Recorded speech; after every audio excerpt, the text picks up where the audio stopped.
Good morning, everybody, and welcome to another Writers Chat Tuesday where craft connects community. I am one of your co-hosts, Brandy Bro, and I'm here with my fellow co-hosts, Melissa Stroh and Norma Poor. Johnny's off today. We have a spectacular guest with us. We are so glad to have her, and I am going to turn things over immediately to Norma, who will introduce her. Norma. Good morning, everyone. And in case you can't tell by this white ghostly face, I'm sitting in the sunshine in the mountains of North Carolina, but I am here to introduce to you our guest. And she is an amazing children's author, has many books, and has won many awards. And she is just a fantastic teacher and writer. In fact, let me just quit droning on and let me tell you her bio. Robin Currie's library career was in the children's department, where she could ba, moo, and honk without getting shushed. She has traditionally published 45 picture books, writing stories to read and read again. Her next book will be released on September 2nd from Good Books Skyhorse, Just Enough Room for Christmas. What Robin's going to talk about with us today is what do libraries want? How public libraries choose books and how you can place yours for success. Robin, take it away. Welcome. Thank you. Thank you so much. I'm delighted to be here. As a librarian for decades, actually decades of librarianship, I've sat on the other side of the desk, and now I've listened to authors many, many times say, but my local library won't carry my book. I took it in and I volunteered to give them a copy, and they still won't take it in. So I want to share with you a little bit today about the librarian's point of view and what some of the parameters are that we have to work with and how to work around those parameters to get your book where you'd like it to be. So I do have a PowerPoint and some pictures I'd like to show you. Let's start with that.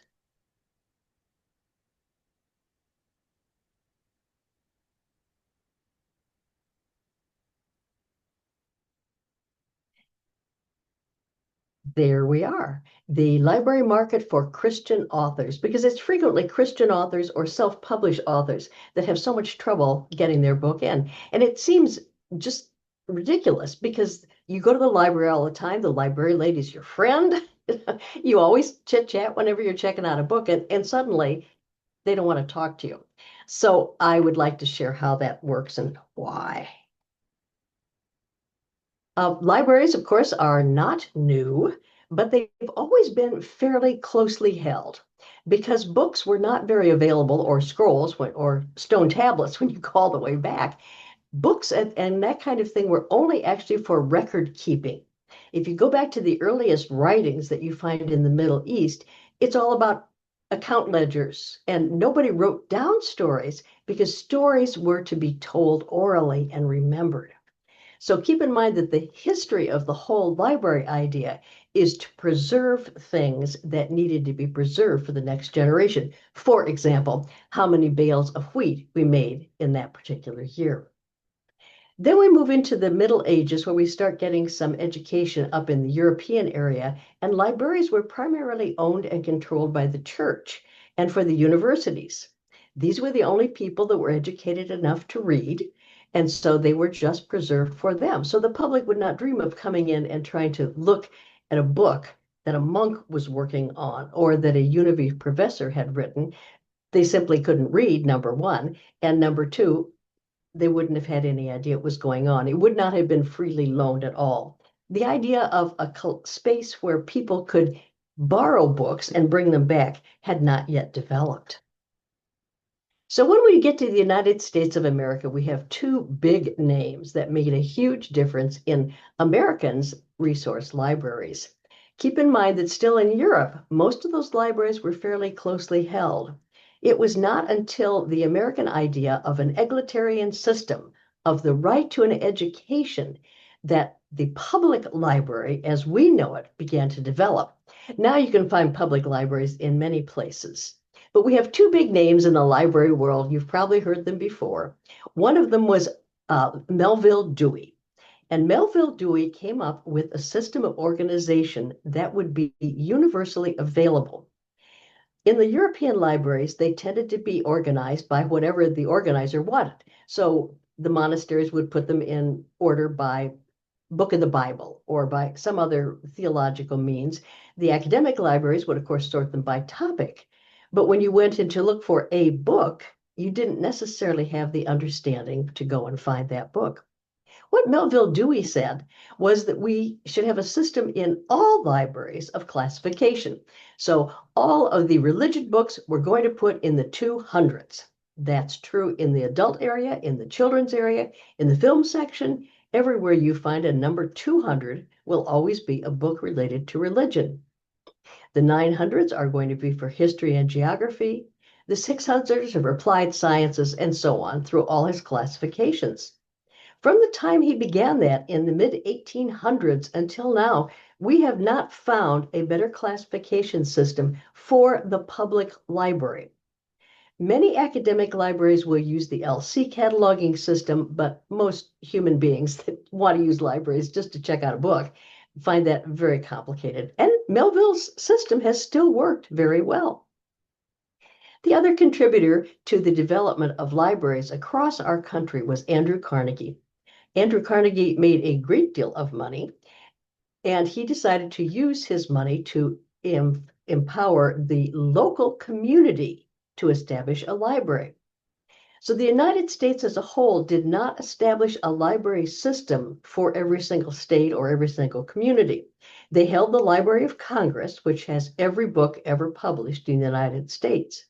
But the Carnegie libraries and the Carnegie money were what went into the small rural communities, at least from, maybe Iowa East, at least that far, establishing small community libraries in substantial buildings that would house a collection geared for that community. And that was really the beginning of the idea of a community library where the taxpayers, local taxpayers, support it, not the government. The local taxpayers support it, and the local library then devotes itself to a collection of books for those taxpayers. Melville Dewey and Andrew Carnegie. We have passed upon library, but here's what we have the libraries today. There are within our country over 9,000 public libraries. Many of them have branches or sub-libraries. So we have a lot of libraries to work with. Within those, every public library has a children's section of some kind. In addition, we have academic libraries, which occasionally, if it's a library school or an education school, will have a collection of children's books. And then, of course, school libraries. There's almost 100,000 school libraries. And as much as we've heard about cutbacks, and I'm devastated by them in the librarians for those schools, the school libraries themselves still exist.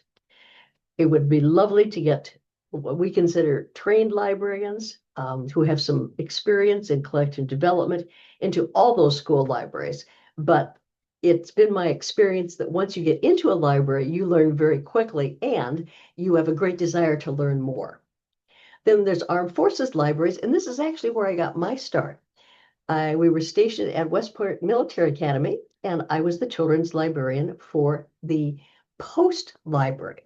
Because on the post, there lived all the support families for the cadets. So the cadets did not come in. They had their own academic library, but the parents of children who worked in the band or worked in the administrative office, they all started there. So one of those 239 libraries has my collection of children's books in it. And there's governmental libraries, which encompasses everything. So the library market is certainly worth watching and getting into. It probably is a more stable market right now than maybe the public market in general, the best-selling list and all that kind of thing. Those come and go. But if you can get something that is working in the library system, you've got something that will sell well, that will be maintained, and lots of people will be able to have access to. So this is your typical public library. A public library will have a fiction and a nonfiction section. It will have a children's collection. How big each of those collections is depends on the community interest. So in general, if you were in a rural community 50 years ago, there may have been about equal numbers of fiction and nonfiction and children's books. The children's area will often have an active story time, a summer reading program, and that will serve the people within that community. As we have changed to Kindle, as we've moved on to more forms of video entertainment, those have shifted a little bit. We now find that people are using the library much more for nonfiction resources, and they're watching their books reading more books on Kindle and not checking them out as often. Other libraries have discovered that more of the fiction book people are still coming and getting in books, but they're getting their nonfiction information off the internet. Children's has remained about the same because kids still really prefer books to any other kind of media. But always it's based on the community interest. So if a particular community happens to have a very active stamp club, for example, there's a big group of philatelists that get together regularly. They maybe even meet at the library. And suddenly you'll find a little Carnegie library that has a very large collection of books on the history of stamps. So they are very influenced by the community needs. There's also school media centers. Even in preschools, private or public, you'll always find a little corner where there's a little collection of books. But the public libraries also have large collections of books. Any public school library must base its collection development on the curriculum. So that's why many people bump into not being able to get their fiction or religious book into a public school library because it simply doesn't fit with anything in the curriculum. On the other hand, if you've written a nonfiction book and self-published, there's a chance you can get in if it fits one of the units that someone is teaching.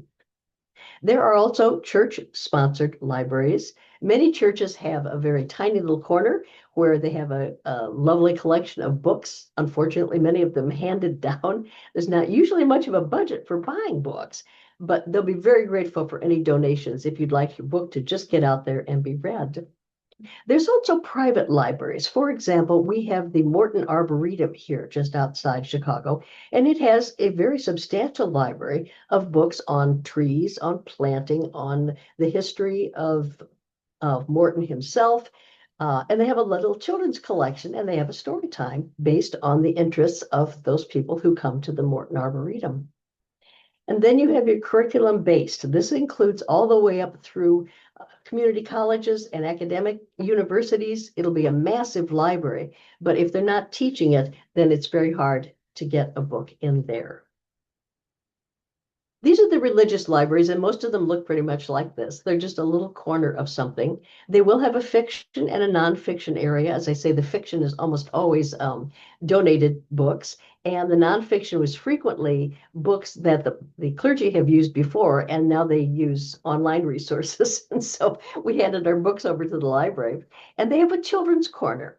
And this is one of the few places that children are capable of getting a children's religious book or a children's Christian book.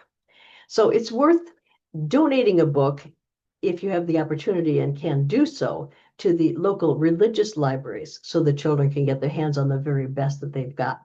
They do have very limited finances. The first thing the budget is going to get cut if they need to look at a roof repair, it's going to be the library budget line.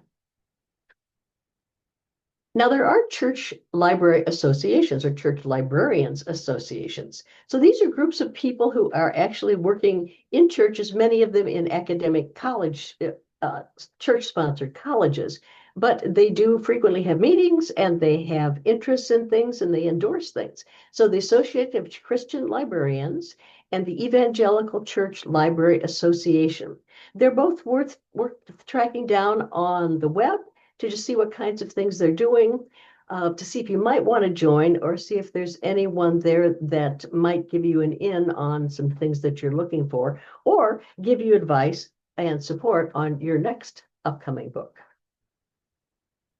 Now let's take a peek into the staff room door. This is where all the magic happens that the public doesn't ever get to see, but this is where the decisions are made by the librarians into who goes on what shelf. Keep calm because we don't care.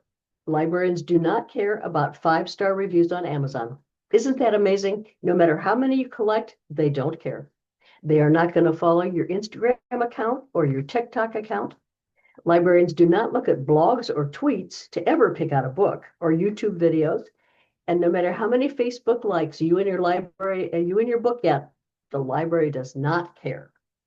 There's only one thing that librarians care about. Can I justify spending tax or donator dollars on this book for this community? So when you approach a librarian, it pays to not only know her collection or his collection, but also the community that that person is trying to decide for. Because the overarching decision is, can I justify spending the money I'm given on this book for this community? Frequently, the budget is such that they don't have to make decisions between one book or another. But they do always want to make sure that they have a quality. They've selected the very best book for their collection. And so we rely on journals. Kirkus, American Library Association Book List, Library Journal, and Publishers Weekly. If you can get a review in one of those, you can get yourself guaranteed a place in public libraries. They're not easy to get.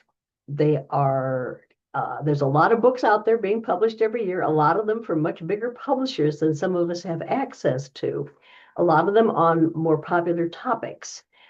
But those are the big reviewers, and that's where librarians go first.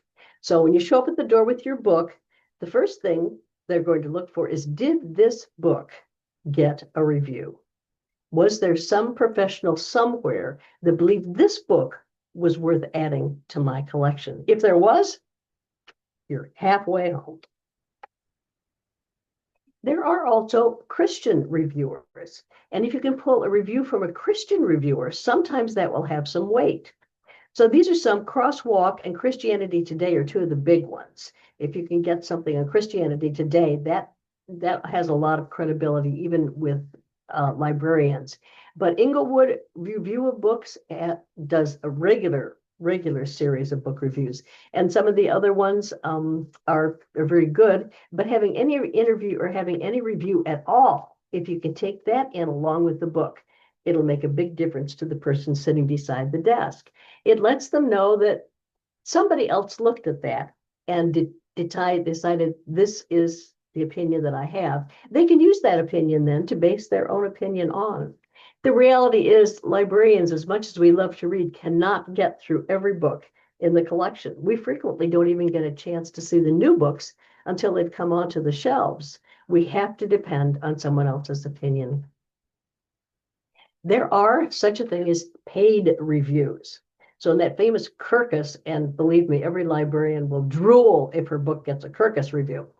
But you have to have it in 15 weeks before the publication of the book.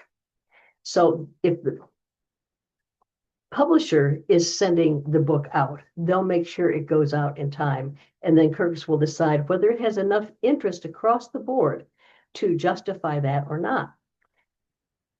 Interestingly, I wrote a book about 3 years ago called How to Dress a Dinosaur. Not a heavy academic tome. It was a board book. But for some reason, one of the Kirkus reviewers liked it, picked it up, wrote a Kirkus review for my little 181-word board book. And I had a much easier time convincing people in the library world to buy a copy of my board book. The book that I have coming out next, which is called Just Enough Room for Christmas, is a Christian book. It's about Christmas. It's about the nativity scene. And Kirkus did not deem that that was of wide enough interest to have a review on it. So therefore, I haven't had that advantage when I go out to talk to the librarians about it. But you can pay for a review. Now, a paid Kirkus review is not automatically a positive one. If Kirkus chooses your book without being paid, if they just choose it as one to review, it will always be a positive review. They will never choose one. If you pay for a Kirkus review, it will be an honest review, positive or negative.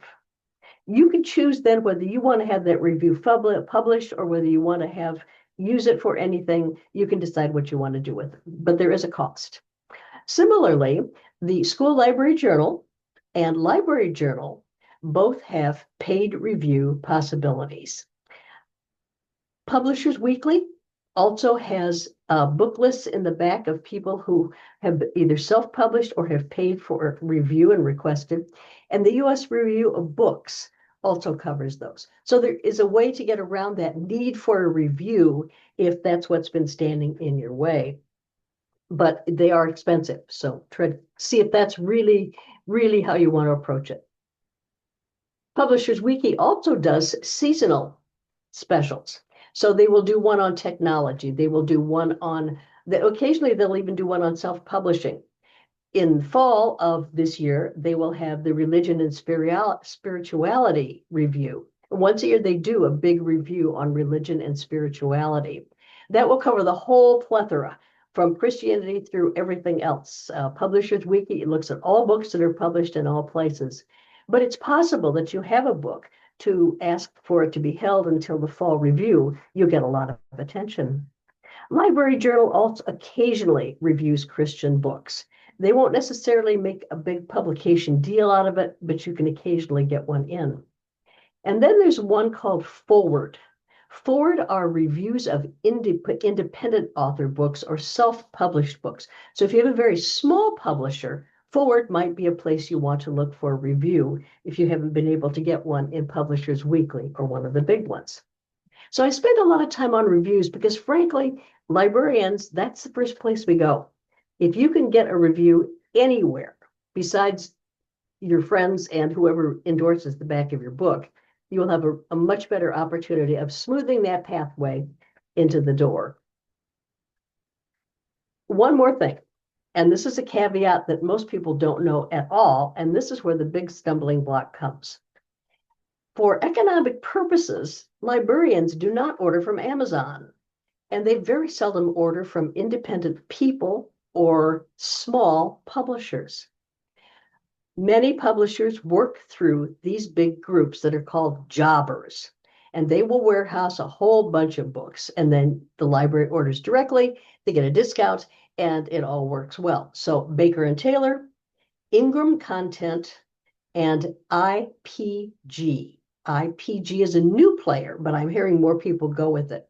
So if your book is not being distributed by one of these three, and you can simply ask your publisher about that, it's going to be an uphill challenge simply because of the paperwork. The librarian has to decide whether this book is worth putting through all the paperwork to order something specially and get a particular order out, and a lot of work. So it has to be a book they are really convinced they want to have. Now, having seen all those stumbling blocks, librarians sound like awful people, but we really are very nice, as you know when you've met any librarian at all. So there are ways to get your book onto those shelves.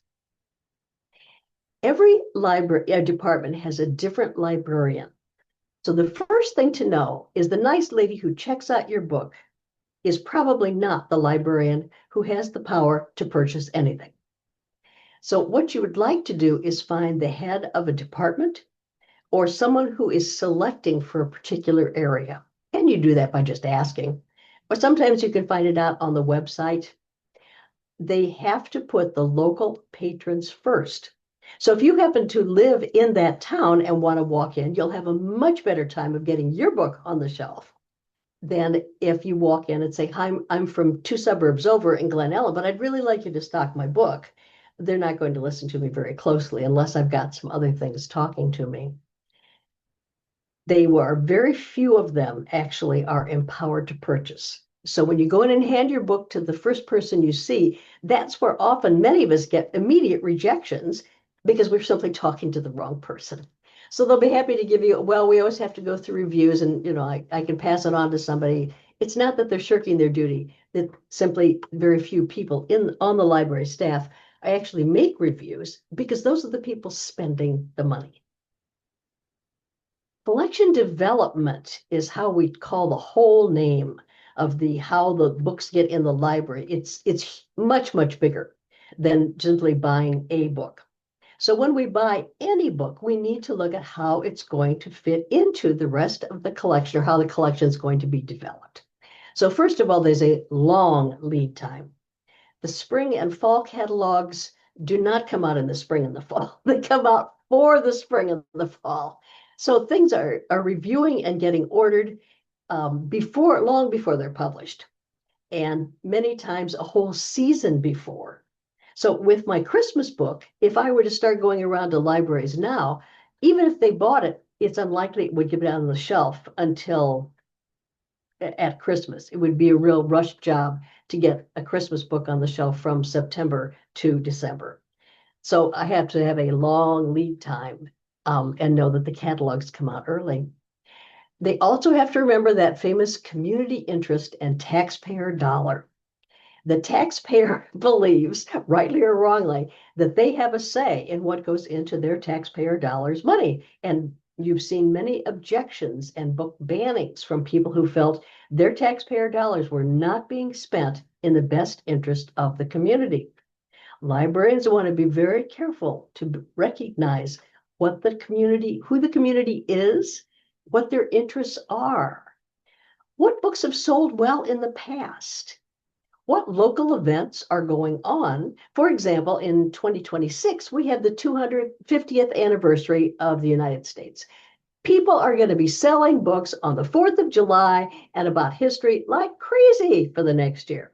Of course, they wrote them 2 years ago and they were in the fall catalog. So that chance has come, but keep an eye on what's coming up in the future. Then again, people who collect books for the library need to look at the whole collection. So they look not only at what's going into the children's department, but for nonfiction in the adult department too. They look at both fiction books and the reference collection that they have, the books they keep in the library, as well as the resources they have on the internet. Then there's the magazines and the videos and the CDs. Books on CD and books on tape are just becoming wildly best-selling, particularly in the libraries where you can download them easily and borrow them like a regular book. Remember, Dewey had 10 different subject classifications. Your book needs to fit in there somewhere, but within the children's room, we also think about reading level. Is this a preschool board book that they have to read to a child? Is this a beginning reader with a controlled vocabulary? Is this a high-low book that is of interest to older kids but has the vocabulary appropriate for a reluctant reader? So all of those go into the librarian's brain when they're trying to figure out, should I get this book? One way to get around this is requests, because obviously the community tells you what the community wants. And if a member of the community says they very much want your book on the library shelves, then the librarians will take that very seriously. You, of course, can fill out your own library request. Make it just as easy as possible. Put in the ISBN at the ordering source. If it comes through one of the big jobbers, Ingram or Baker and Taylor or IPG, be sure to mention that. Mention what other similar books are in your collection. Mention any local events that are coming up. If someone's coming to speak at the high school, they might want a book on the same subject in the collection.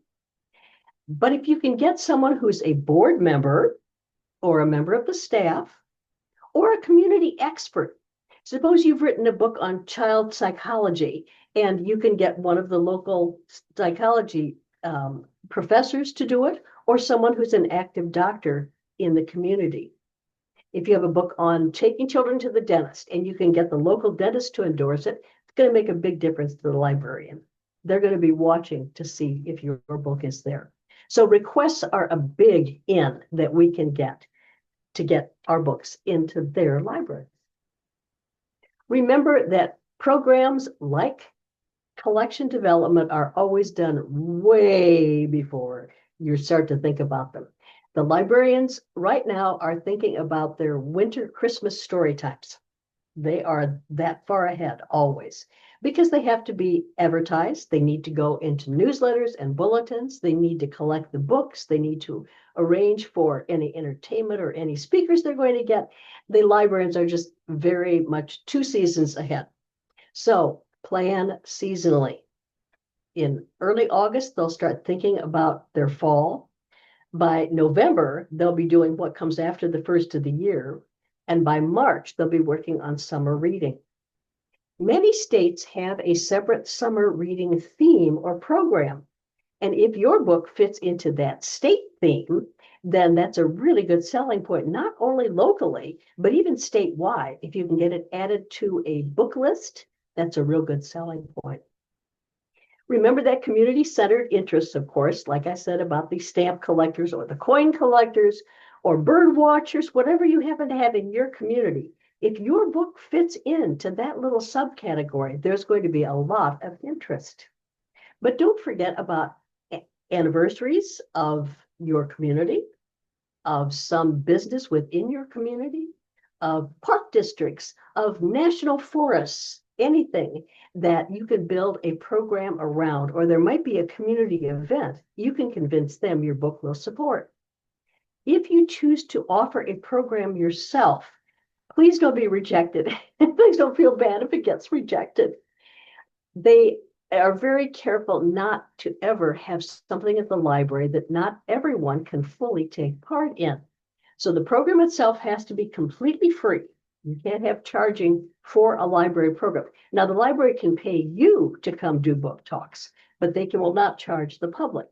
They're also very cautious about people who want to give a book talk and then sell their own book at the library, because that means there'll be some people who won't be able to take part. So just be aware between that and being very cautious about the people we let in, particularly in our children's department. Librarians are very, very careful about who gets to come in and give programs now. However, there's a way around that. There are book clubs full of established people who've been coming there for ages. If you can find out what the books are that they're going to be talking about for the next year, see if yours fits in on one of their bibliography sheets. Or if you attended it, if you could share your book and a little bit about it. Or best of all, get your book to be the one discussed. Then they'll have to buy multiple copies. That's true in the children's department as well. There are children's book groups and book talks as well. If you are a community expert of some kind, and you have a subject expertise, for example, children's psychology, to give a program on that and then simply offer your book for sale, that would have much more appeal than to simply come in and say, I'd like to talk about my book and then sell it. Offer to read your story at a story time if there's a related theme there already. So look through the story times that are coming up. If they have one on dinosaurs and you have a dinosaur book, that is a connection you can make. And then people will ask for your book to be put in the library. You may not be able to be the one that reads it. You may just have to offer it to the librarian to read. They're just being cautious and careful with the kids. Offer to review your type of literature. For example, if you write romance or romantasy, which I understand is the next big thing, and I don't write, or a board book, offer to review the literature of it, either in writing or a program, and make sure your book gets included on the list. Take a look at the library newsletter. What meetings are already being held at the library? For example, is there a group of people who are looking at a particular kind of book, biographies perhaps, or a book collecting, a group coming to talk about animal rights? Where would your book fit in with that? How could you piggyback on a community that's already there? I'm going to pause for a second and put down my window because I hear it's mowing day outside. And then there's those other libraries, those grade school libraries. 2 seconds.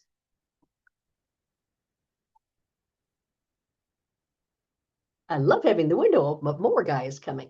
Those other libraries we talked about earlier, grade school libraries have to have a curriculum tie-in.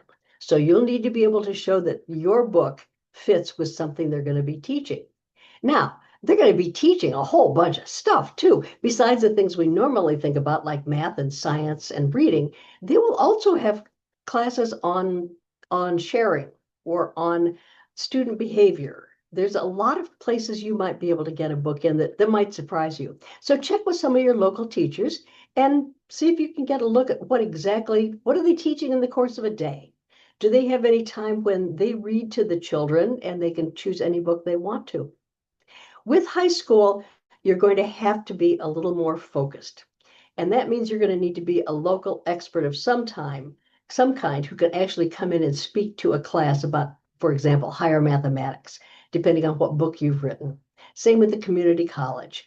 Community colleges are actually more open to guest speakers than high schools and grade schools are because they aren't quite so tied to the strictures of the curriculum. So get a syllabus and see where you might take into a community college. Less restrictive, and they would love to have you come, are the church and religious school libraries. They would love to have a guest storyteller come some Sunday and speak to the kids. And if that is something you're willing to do to support your book being in that library, then bless you for that. They also had those special interests. Remember, I talked about the Morton Arboretum and the trees. My book coming out in 2026 is called Pioneer Tree, and it's the story of a quaking aspen and how it rebuilds the forest after a forest fire. So I will be going to the Morton Arboretum and asking them both to stock my book, and if I can please come and do a special story time or a reading for the kids on that. Now you get ready to write your next book. Think ahead to what the library might want. For example, if you are just researching, think of a topic that might be of interest in your local community. Maybe you're not an expert on stamps, but you find it kind of interesting and you'd love to talk about the pricing of stamps over the decades or the funniest stamps you've ever collected. Anything like that that has a smaller niche, and the library might grab that one right up. Ask the librarian what kinds of books are requested. I didn't have any problem figuring out the dinosaur books were going to be a popular book in the library, but you might be surprised to find out that kids are asking for some things that we didn't expect. And also ask about the collection and the community needs. So be aware of who is in your community, what they're interested in, what their special events might be. And then if you're writing, maybe shape your notes or even your back matter and footnotes to speak to the public library or the community needs. Then think, before you submit, look and see what publishers distribute to library collections. So if you find a publisher that frequently does library binding or offers books in library binding, that's one big hint that that's going to be somebody who works with librarians a lot. But find out who the distributors are. Remember the three big jobbers. Find out if your publisher is going to be working with one of those three big distributors. That'll make it much easier to get into the library collection. See what topics in the library don't have too much on them. So where are the gaps? Where's a book that you've been looking for that you haven't found yet? That might be just what the library needs. Conversely, look and see what books are really dog-eared because they've been read so much. In the children's department, look at the books on the picture book shelves that are best loved. What are the characteristics of those? Why are those the books that moms go back to and dads go back to again and again? And then check the library newsletter to see for perennial events. If every year they always have a miniature golf outing in the library, and those have become very popular now where they set up the whole miniature golf thing between the stacks. But it's a good time to sell them a book on golf, whether you've written one as an expert or whether you're talking about my kids having a fun time playing putt-putt golf. Think about that when you're picking your next topic. And then before you query or print, before you submit, when you ask, when you query in your proposal, tell them you've discussed this with the library market. Tell them you've talked to librarians and this is something that they're interested in having on their shelves. And then use that data on the back cover and in promotional materials. Before you pick a publisher, and I know many of us are on the other side, I don't get to pick my publisher. I'm grateful somebody's going to publish me. but ask about distribution, about catalogs, about reviews. Do they normally send your book out for large reviews? Do they distribute through some of the big houses? Or if you're going to self-publish, your best bet is to publish with a distribution company. So Baker and Taylor has BookBaby. Instagram has Ingram has Ingram Spark, and then IPG has Digital Services. So if you're really thinking of self-publishing, you might consider that because of an automatic in then to the distributor. Remember, librarians really are fun people. We are not trying to not have your book in here. We're just constrained, and we'd love to help you find ways to get your book into the library too. Because once we get there, we can have a great time with it. And this is me and my colleague having way more fun than people should have doing a job. I am back now. And I don't even know how long that took. My goodness, that was 45 minutes of me talking.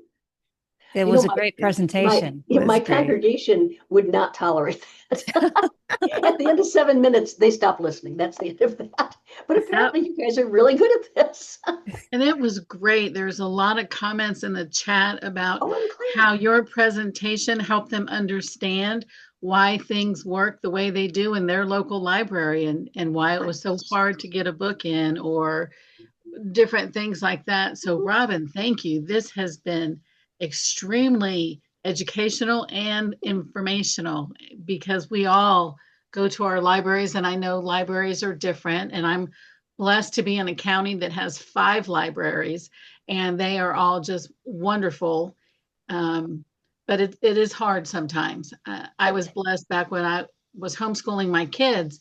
There was a curriculum that I wanted, a group of books that went with a curriculum I was doing. And I went and I had timed it just right. And they were able, because we have a big homeschool community here also. So because of that, they were able to order this whole series of books. And it was just, people were like, well, how'd you get that done? I said, I just asked. But timing, it's always about timing, isn't it? Yeah. It's surprising how long the lead time is on that. I think that surprises a lot of people. It takes a long time. Once the book even gets ordered, there can be 6 to 8 weeks before it ever shows up. And then it has to go through that whole processing. Those little jackets don't come by themselves. And the covers and the numbers and the cataloging. A lot of that is much faster now because it's all digital, but it still takes time in several departments before it actually gets out and you see it on the shelves. But the lead time is something many people just don't think about. Well, I think you kind of have to think about that with libraries the same that we have to think about that with publishing. If we want to publish for Christmas, we need to be submitting way before Christmas. Yeah. The 2 years before Christmas. Brandy, you had an interesting comment about a damaged book. Why don't you present that to Robin and get her take? Yes. So we had a damaged picture book. And we bought a replacement, brand new. It matched the one that was damaged. The one that was damaged wasn't a special library cover. It was just a standard picture book. And we brought it in, and our librarian said, I'm sorry, I can't accept this. I have to order it through my venues, and charged me a replacement fee that was double what I had paid to get the actual book. And I just never understood why. I mean, I understood her saying she had to buy it through a certain venue, but I didn't understand why she couldn't just take the book that was exactly the same and put it in the catalog and apply the stickers and all of that and to be charged double. And I wondered for this was probably a good 20 years ago by now, but I wondered all this time, was that unique to our library or is that standard because of the type of system that libraries have to use?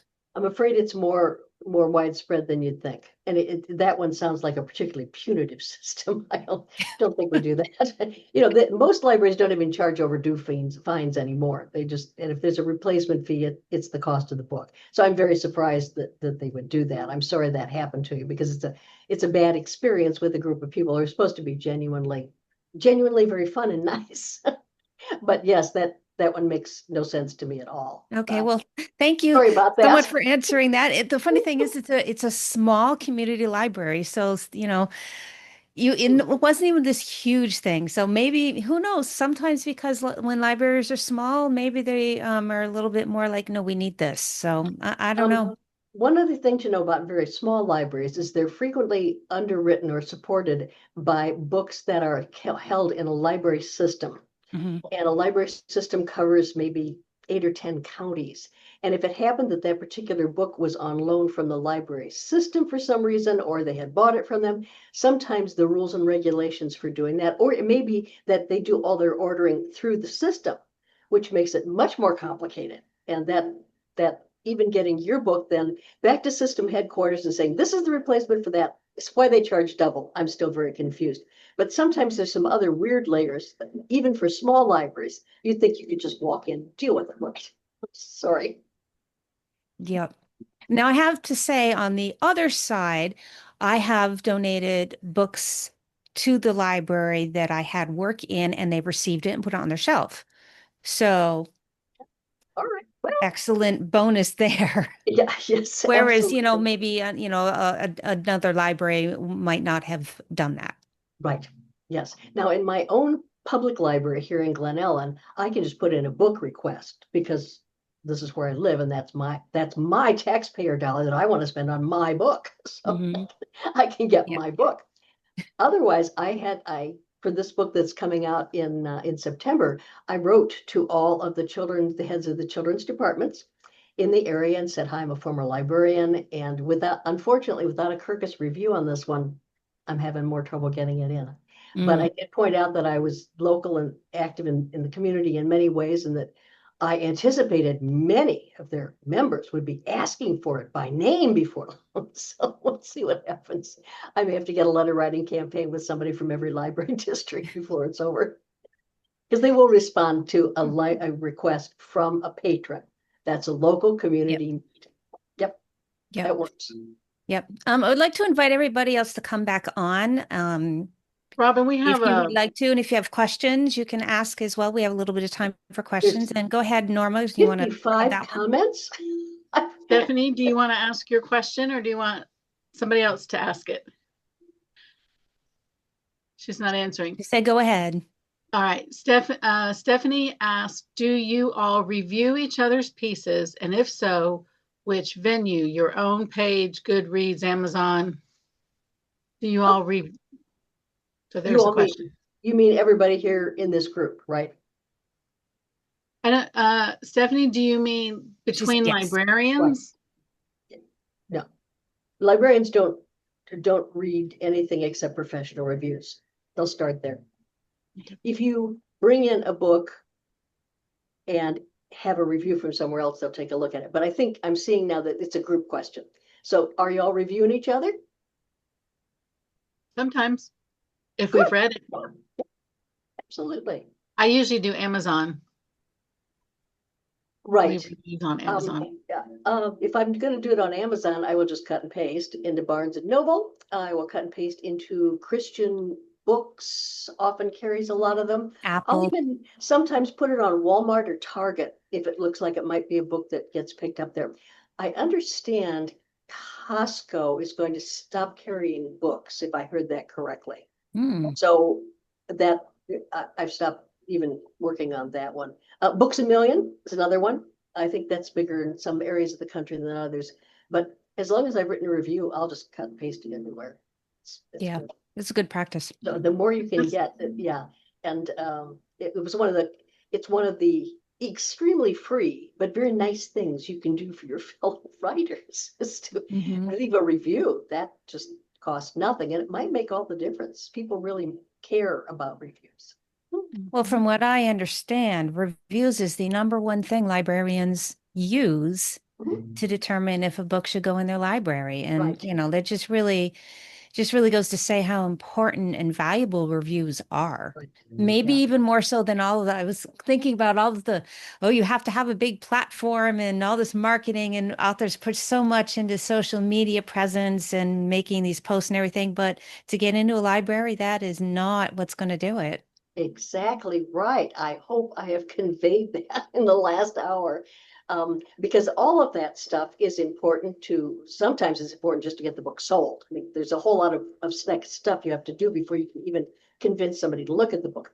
But then they have it for if you're going to Barnes and Noble and you want it on the shelf there, it pays to have some buzzwords. But once again, they look at the reviews too. But for the library world, it starts with the reviews. And there's ways around it. And the number of school libraries just kind of blew my mind. We did have a question about that. Someone was wondering, did that include private schools as well as public schools? I think that was just listed as public schools. So it probably did not include parochial schools, which of course is, I kind of classified as a religious collection. Okay. I've never approached the Catholic schools with one of my books, but that's not a bad idea. I should do it with we have some private schools around here that are not religiously affiliated at all. Oh, okay. Go for it. Yep. But once again, you'll need to tie to the curriculum. Yep. So that number then is even higher than, absolutely. For schools. No, yeah. But library schools is like, wow, that is huge. Mm-hmm. It is. If you can get into that market, that's a real bonus.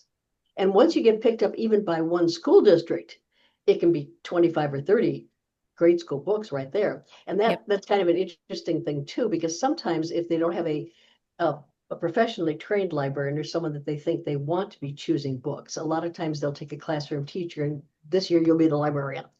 And then they do all the ordering at the district level. So then you're one more step removed when you go in and talk to the nice library lady. So it pays to track all that down and find out what's going on too. It's getting more complicated, but never impossible. Never impossible. Because we are nice people. We really want to do right by you. Honestly, I've always seen any librarian that I have met has been just a genuinely kind person. I think it takes excellent people skills to be a librarian. Oh, you meet a lot of people. Yeah, I get a lot of interesting people, I would add. And I have learned that there are absolutely, under no circumstances, no stupid questions. Never. None. You can't ask one. Years ago, I read this book with a blue cover, and it was about dolls. And do you know? Yeah.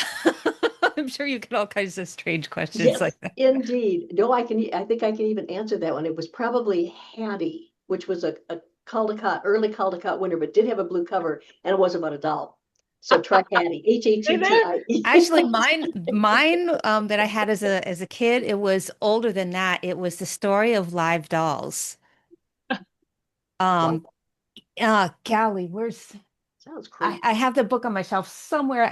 I'm spacing out on the name right now, but it's now out of print and in the public domain. So all right then. Yeah. Yep. Go look for it. Robin, we thank you so much. This has been absolutely a wonderful presentation, very, very enlightening and encouraging. And I would encourage you all, just a little side note, Robin has been a contributor to our Almost an Author website that's Kyle Young does. It's a blog site about writing. She does our Kids Lit column. And if you'd like to hear some of her tips of the trade for writing children's books or learn a little bit more about her, head on over to almostanauthor.com. And on the little search icon in the far right corner, just type in Robin Currie and a plethora of articles will pop up. I think I've been doing it since 2022 or maybe 20. Yeah, it's been several years now. I've got several years of work built up. So just about any topic, you can go scroll back and find something, or let me know and I'll write it. If you have a new topic, tell me. And she always includes beautiful pictures of her kids when they were little and stuff like that. It's really fun. She does a great job. So I encourage you to check it out. Thank you so much, Norma. I enjoy writing for you. Do I have just 2 seconds to kind of show you a little something from? Okay. Please. I know you're seeing this probably backwards. Let me get it where you can see it. You can put it right in front of your face. There you go. There you go. See, that's just bring perfect. it back down a little bit. There you go. Perfect. Okay, good. Anyway, it's probably looking backwards in there. But just enough room for Christmas. We can read it frontwards. Good. Just enough room for Christmas. And this is the book that's coming out on September 2nd. And it's the story of Hannah the Moo Cow who lives in a barn all by herself in Bethlehem. And as the night grows colder, all the animals try to squeeze into the barn with her. And they squeeze and squeeze and squeeze until there's a gigantic riot, and they're all mooing and baaing and mixing all kinds of noises. And then they stop when there's a knock on the door, and a man and a woman want to come in. Mm. And you Oh, can how find out. neat. Mm. So that'll be out September 2nd, if that's of any interest. Just in time for Christmas. Love that. Just in time. Not time to get to the library. Keep that for my grandkids. I love it. I hope so. That would be great. I love it. Oh, We you have should several definitely follow people. Almost an Author. No, you should. There's lots of good stuff on Almost an Author. Yes. It Yes. doesn't Yeah, doesn't cost, does you it? want to check that out. That's a great Yeah. Yeah, resource. it is free. I'm the editing author. I'll put the link in the chat if you guys want. Thanks, Sophia, for the link for that book Thank too. you for the link for the book. I appreciate Yes. that. However, Almost an you will help Author Robin even more if you will type in her name and the book title into Amazon. It will boost her It will. sales. Oh, Yes. that's true.